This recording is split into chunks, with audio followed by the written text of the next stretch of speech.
Hello and welcome to pdfsupply.com. Today we're going to be testing an RX3i Analog Output Module. I have here an IC694ALG390. This is a 2-output or a 2-channel voltage analog. The range is -10 to +10 volts DC. Okay, and that's the only thing it does. It just has 2 outputs. Now, if you look at the wiring diagram, I'm going to be probing for channel 1, my positive will be on 3 and my negative will be on 5. And for channel 2, my positive will be on 4 and my negative will be on 6. And to probe those channels, I'm going to be using what I have here is a Fanuc multimeter, but you can use any multimeter that measures in voltage DC. Again, it's -10 to +10 volts DC.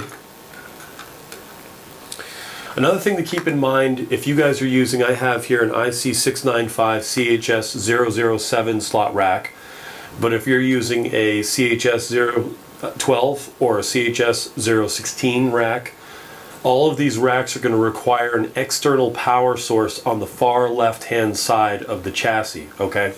Now, if you look on the far left-hand side of the chassis, there's actually a terminal block, and the bottommost screw is your negative input from a 24-volt power supply, and the second to the last screw next to the negative would be the positive from your 24-volt DC power supply.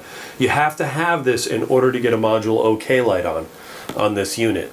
So you know, if you don't have it, you won't. I've just shut mine off so that you guys can see my LED is off, but when I turn it on, I get a module OK light on. So if you've got your 24-volt DC plugged in properly, the terminals that I mentioned, and you don't get an OK light, then that means that there's something wrong with the analog card and you won't be able to follow this test. It'll likely need repair or replacement, okay? So now that you have seen the physical configuration, the next thing that we're going to want to do is to go into, I'm using Proficy Machine Edition software.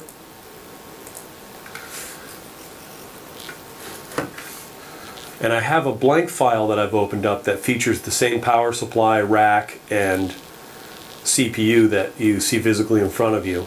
Keep in mind that the power supply is using 2 slots, 0 and 1, and the CPU is using 2 slots, 2 and 3, leaving us with slot number 4 as our next available slot. Now, you can either double click on slot 4 or right click, select Add Module, and we're going to go to Analog Output tab. And as I said, it's an IC694ALG390. So now when we open that up, we have a tab that opens with slot number 4 describing the ALG390. And there's not really too much to choose from as far as settings are concerned. There's not really anything to edit. However, you do want to note that the reference address of where we're going to start our 2-channel test is at Analog Output 00001, okay? And I'll show you guys where to find that reference address when we get into run mode. The next thing you want to do is strike the lightning bolt icon, or click on that, so you can connect up to the processor. Now, once you've connected to the processor, you want to hit the green handprint, which is to toggle us to online mode. Alright, now follow my arrow down below. The status of where the processor is in this is important. Currently, we're in programmer mode.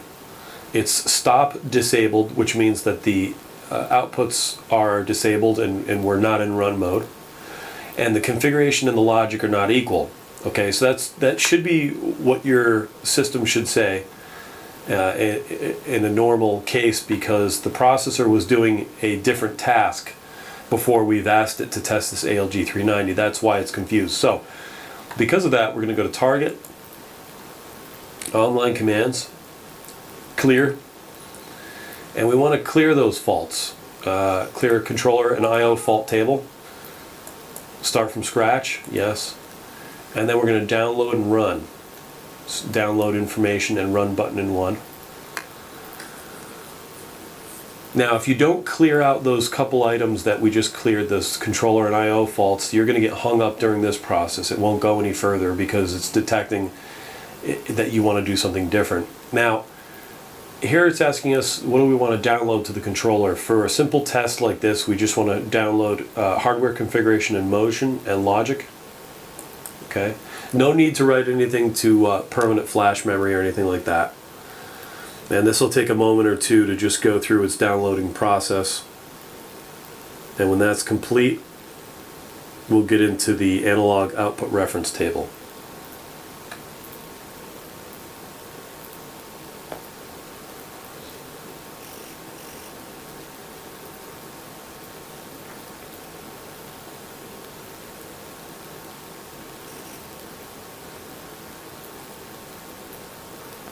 Okay, we're just about done.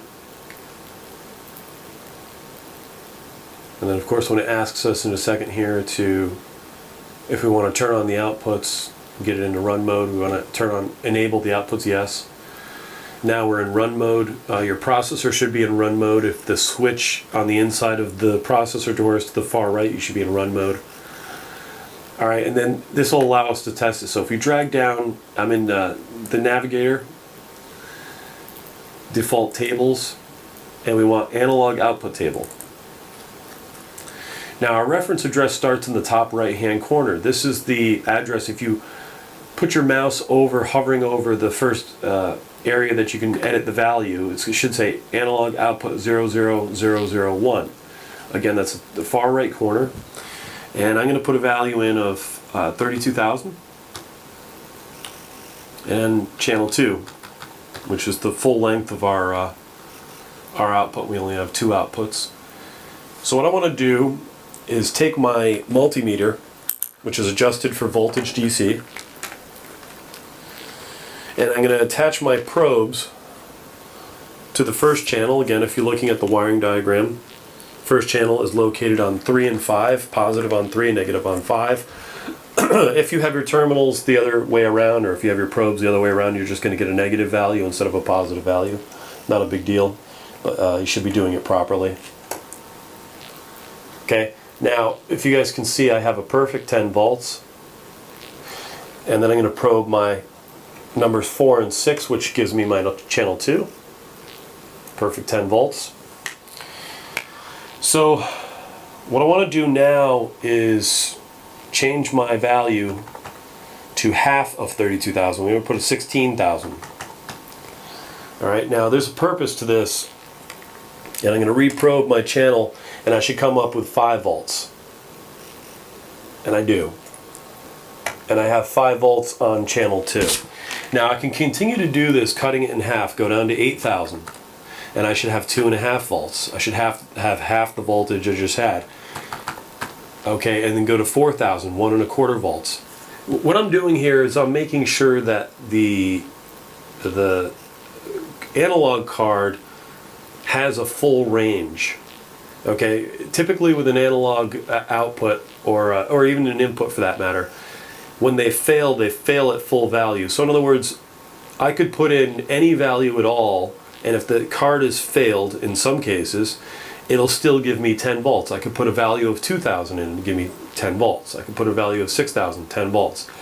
You don't want that. You want to make sure that this card has a good full range and resolution. That's what it's for. And so that's one problem that you can incur.